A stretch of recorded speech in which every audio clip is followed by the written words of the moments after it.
या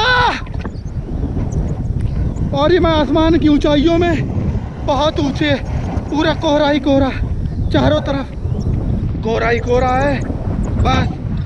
A few moments later. भाई मेरे जो इसमें आया हूं। इस बात में कोई शक नहीं कि इस ईयर में स्टार्टिंग से ही बहुत गर्मी और एटीट्यूड है। चाहे ईयर स्टार्टिंग में ऑस्ट्रेलियन बर्फबारी से जल रहे जंगल हो, भारत में तूफान और भूकंप का आतंक हो, या फिर लेबनान के कैपिटल बेरूत में हुआ एक्सप्लोजन हो, इस ईयर 2020 ने हम सबको वो सब सिखाया जिसको हम कभी एक्सपेक्ट भी नहीं कर सकते थे, या फिर बोला जाए कि हम कभी सीखना नहीं चाहते थे। और अब जब ये ईयर खत्म होने का, तो ये इस ईयर के साथ बिल्कुल नाइंसाफी होगी कि हम इस ईयर के किए गए कर्मकांड को एक बार याद भी ना करें। ना, मैं ये नहीं कह रहा कि मुझे इस ईयर से प्यार हो गया या फिर मुझे इस ईयर में फिर से जीने का मन कर रहा है। मैं बस एक general recap of this year की बात कर रहा हूं। तो बिना किसी देरी के तुम चैनल को सब्सक्राइब कर लो, फिर मैं वीडियो को स्टार्ट करूंगा। नहीं किया ना अभी तक सब्सक्राइब? बहुत तेज हो रहा है, बहुत तेज हो रहा सालो। अगर तुम चाहते हो कि कमिंग ईयर 2021 में तुम्हें 2020 जैसा माहौल बिल्कुल ना मिले, तो दबाओ सब्सक्राइब बटन को। तो बात करते हैं इस ईयर की वैसी कुछ घटनाओं की जिन्होंने अपने आप में कुछ रिकॉर्ड बनाए और जो आने वाले लंबे समय तक हमें याद रहने वाले हैं। ईयर स्टार्टिंग में सबसे बड़ी न्यूज थी ऑस्ट्रेलियन बशफायर। बशफायर का मतलब वैसे तो होता है झाड़ियों में लगी आग, पर किसको पता था कि ये झाड़ियों में लगी आग इतना विकराल रूप ले लेगी और पूरे के पूरे जंगल खाक कर देगी। वैसे तो ऑस्ट्रेलियन बशफायर की शुरुआत सितंबर 2019 में हो गई थी, जो 31 मार्च 2020 तक चली, जिसमें total 46 million acres of forest land जलकर खाक हो गया, जो एरिया वाइज अगर देखा जाए तो यूके और साउथ कोरिया जैसी कंट्रीज के बराबर है। इस भीषण अग्नि के प्रकोप से लगभग 5900 बिल्डिंग्स को नुकसान पहुंचा और 34 लोगों को अपनी जान गंवानी पड़ी, और साथ ही लगभग 3 billion mammals, birds and reptiles को बेमौत मरना पड़ा। यहाँ ऑस्ट्रेलियन बशफायर शांत होने का नाम नहीं ले रही थी और वहां यूएस और ईरान ने अपना ही युद्ध छेड़ दिया। 3 जनवरी को ट्रंप चाचा ने कबूल किया कि Iranian major general Qasem Soleimani को एक टारगेटेड किलिंग के थ्रू मारा गया।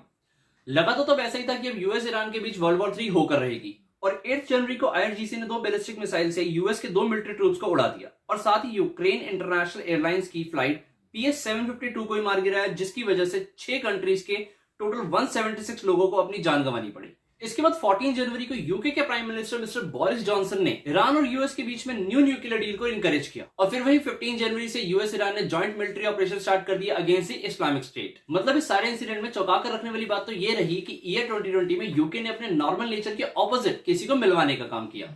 चलो ये तो बस ट्रेलर था, ईयर 2020 का मेन पिक्चर तो अभी बाकी थी।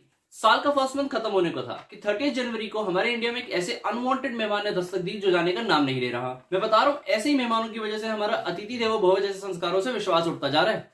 और ये अनवांटेड अतिथि है कोरोना वायरस।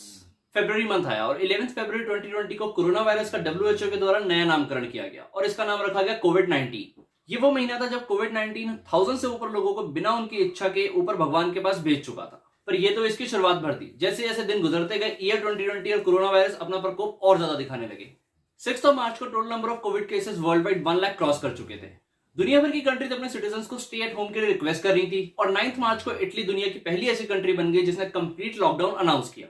मार्च 11 को WHO ने कोविड-19 को एक ग्लोबल पेंडेमिक डिक्लेयर करने की फॉर्मेलिटी को पूरा करके दुनिया भर के लोगों में एक अदृश्य बुरी शक्ति का खौफ कायम कर दिया। इटली के बाद दुनिया के लगभग बाकी सभी देशों ने लॉकडाउन के रिवाज का खुले हाथों से स्वागत किया और लोगों को अपने घरों में रहने की हिदायत दी जाने लगी। ये वो दौर था जब कोविड-19 ने अपना असली रंग दिखाने स्टार्ट भी नहीं किए थे। इंडिया ने भी बाकी दुनिया के हाथ मिलाया और लॉकडाउन की परंपरा की शुरुआत की 22 मार्च जनता कर्फ्यू से, जिसे सभी देशवासियों ने मिलकर सफल बनाने की पूरी कोशिश करी, सिर्फ कोशिश।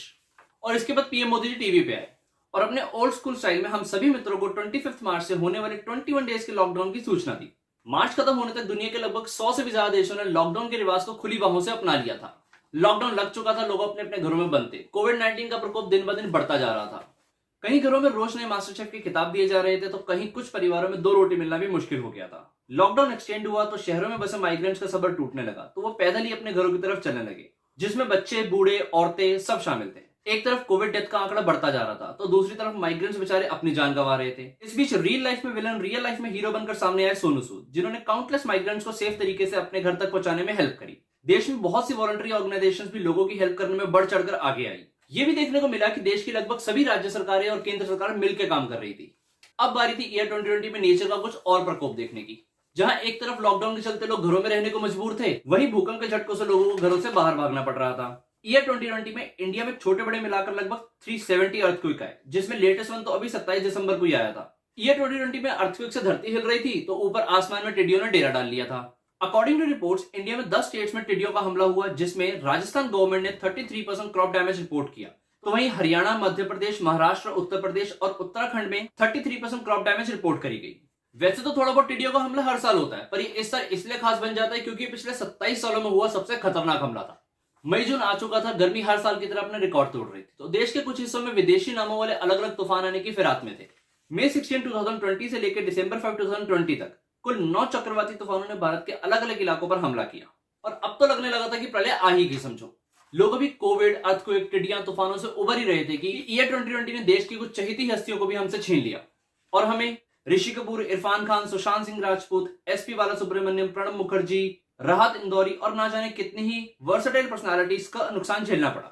बात करें अगर हमारे देश के भविष्य की यानी बच्चों की, तो ईयर 2020 ने बच्चों के सबसे बड़े दुश्मन को ही उनका दोस्त बना दिया, और जो है मोबाइल फोन। 2020 में बच्चों की पढ़ाई से लेकर खेलकूद सब इस मोबाइल फोन में सिमट कर रह गया। जब 2020 का तांडव अपने चरम पे था, सब तरफ एपोकलिप्टिक सिचुएशन बन चुकी थी, लोगों का मन उदास होने लगा था, तभी नेचर में जान वापस आने लगी और प्रकृति ने खुल के सांस ली। इससे मिलने वाली सीख की बात हम वीडियो के एंड में भी करेंगे। दूसरी अच्छी खबर है कि हमने चाइना से कोविड के अलावा एक दूसरी बीमारी पर पूरे तरीके से काबू पा लिया है, और जो बीमारी थी TikTok. India China face of के रिस्पॉन्स में इंडियन गवर्नमेंट ने कुल 267 चाइनीज ऐप पर प्रतिबंध लगाया, और पूरे देश में बॉयकॉट चाइना का नारा गूंज गया। देश बंद था, लोगों के काम धंधे बंद थे, जिसको थोड़ा सुधारने के लिए सरकार लेके आई अनलॉक गाइडलाइंस, और 1 जून 2020 से फर्स्ट अनलॉक प्रोसेस स्टार्ट हुआ, जो 6 फेसेस में लोगों के सामने आया। जुलाई आ चुका था और टाइम था खेलों के महाकुंभ यानी कि समर ओलंपिक्स 2020 का, जो टोक्यो जापान में आयोजित होने थे। पर ईयर 2020 ने बोला कि इस साल तो सिर्फ मैं ही गेम खेलूंगा, और बस फिर क्या था, दुनिया के इतिहास में पहला मौका था जब वर्ल्ड वॉर के अलावा किसी रीजन से खेलों के महाकुंभ को पोस्टपोन किया जा रहा था, और ओलंपिक्स को जुलाई 2020 से जुलाई 2021 तक पोस्टपोन कर दिया गया। अगस्त आया और भारत के लोगों को मिला एक तोहफा, जो था राम मंदिर। 5 अगस्त को पीएम नरेंद्र मोदी ने राम मंदिर का भूमि पूजन किया, और लोगों का 28 साल पुराना इंतजार 2020 में आकर खत्म हुआ। 1/3 ईयर खत्म होने को था, पर बाढ़, आंख, तूफान की खबरें तो इतनी आम हो गई थी जैसे चाय के साथ बिस्किट या नमकीन। सितंबर आया, और सितंबर के साथ भारत में आया मानसून। ये वाला मानसून भी हर साल की तरह नॉर्मल मानसून हो सकता था, पर नहीं, ये तो 2020 था, तो ये मानसून भी अपने ही कुछ खुराफाती मूड में था। ये मानसून देश के अलग अलग हिस्सों में बाढ़ का ऐसा रूप लेके आया जिसको नॉर्मल फ्लड्स बोलना इस देश के और मानसून के एटीट्यूड के साथ नाइंसाफी होगी। सितंबर में हमें देखने को मिला कि देश की चक्की चाहे कोई भी सरकार चलाए, घुन की तरह बीच में पिसने वाली हमारी डेमोक्रेसी और इंडिपेंडेंसी होती है। सितंबर में इंडियन पार्लियामेंट में कुछ फार्मर्स बिल और भी कुछ दूसरे बिल पास हुए। जो बिल पास होने का प्रोसेस कुछ इस प्रकार है। I shall now put the motion moved by Sri Narendra Singh Tomar to vote. The question is that the Farmers Empowerment and Protection Agreement on Price Assurance and Farm Service Bill 2028 passed by Lok Sabha be taken into consideration.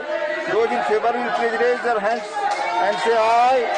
Those against will please raise their hands and say no. I think the ayes have it, the ayes have it, the ayes have it. The motion is adopted. खैर, ये year 2020 था। इस year में पहले ही बहुत सी unexpected चीजें हो चुकी थी, तो डेमोक्रेसी का इस तरीके से एंड होना भी कोई बड़ी बात नहीं रह गई।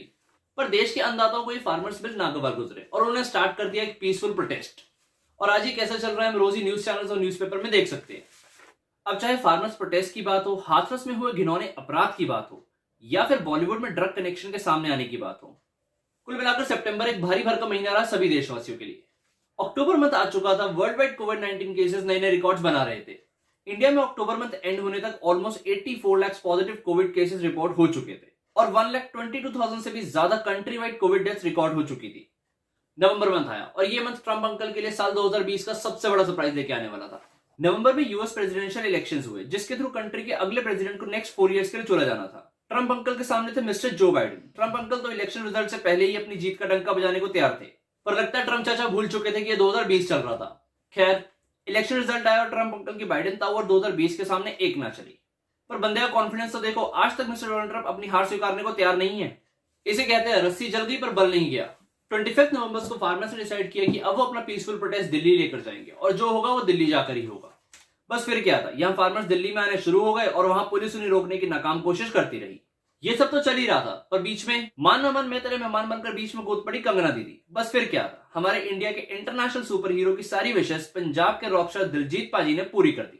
बस अब 2020 का आखिरी महीना बचा था, दिसंबर, और सबको लगा कि हाथी के निकलने के बाद बस उसकी पूंछ ही बाकी है। पर इस पूंछ में ऐसी आग लगी कि इसमें फार्मर्स पर छोड़ी गई वाटर कैनन की बौछारें भी बेअसर दिखी। और फिर इच्छा मृत्यु का वरदान रखने वाले मॉडर्न टाइम्स के भीष्म पितामह कहे जाने वाले, पूरी दुनिया को मसालों का स्वाद चखाने वाले, पद्म भूषण से सम्मानित एमडीएच के शहंशाह महर्षि धर्मपाल भी 2020 के आगे अपना वरदान भूल गए और 3 दिसंबर 2020 को दुनिया से चले गए। जहां दुनिया के कुछ देशों ने अनवांटेड मेहमान कोविड को वापस भेजने के लिए वैक्सीन मिलने की खुशखबरी सुनाई, वहीं मेहमान नए तरीके से अपने पैर पसारने की तैयारी करने लगा। और अब जब ये टू मच डेमोक्रेसी वाला ईयर अबाउट टू एंड है, तो big round of applause for all of us कि हम लोग ईयर 2020 में सर्वाइव करके यहां तक पहुंच गए। पर इतना भी सेलिब्रेट मत करने लग जाना, अभी खत्म नहीं हुआ है 2020। 2020 में इतनी घटनाएं घटी कि अगर हम सारी घटनाओं की बात करने लगे तो वीडियोस की पूरी एक सीरीज बन जाए।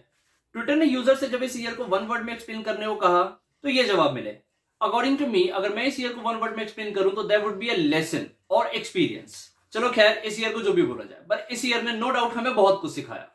एंड अकॉर्डिंग टू मी, इस ईयर की जो सबसे इंपॉर्टेंट लर्निंग्स है, family is always permanent, life is short, health is wealth, always save money and always respect nature. तो चलो यार, बहुत बोल लिया, बहुत सीख लिया, बहुत सिखा लिया। अब तैयारी करते हैं न्यू ईयर के स्वागत की, इसी उम्मीद के साथ कि ईयर 2021 में नेचर को हमें फिर से सब कुछ सिखाने की जरूरत बिल्कुल ना पड़े। तो चलो, अब तुम लोग इस ईयर की तरह निर्दयी मत बनो और इस वीडियो को लाइक करके अपने दोस्तों के साथ शेयर करो। और चैनल को सब्सक्राइब तो तुमने स्टार्टिंग में ही कर लिया था, इंस्टाग्राम का लिंक मैंने डिस्क्रिप्शन में डाल दिया है। मिलता हूं मैं तुमसे अगले वीडियो में।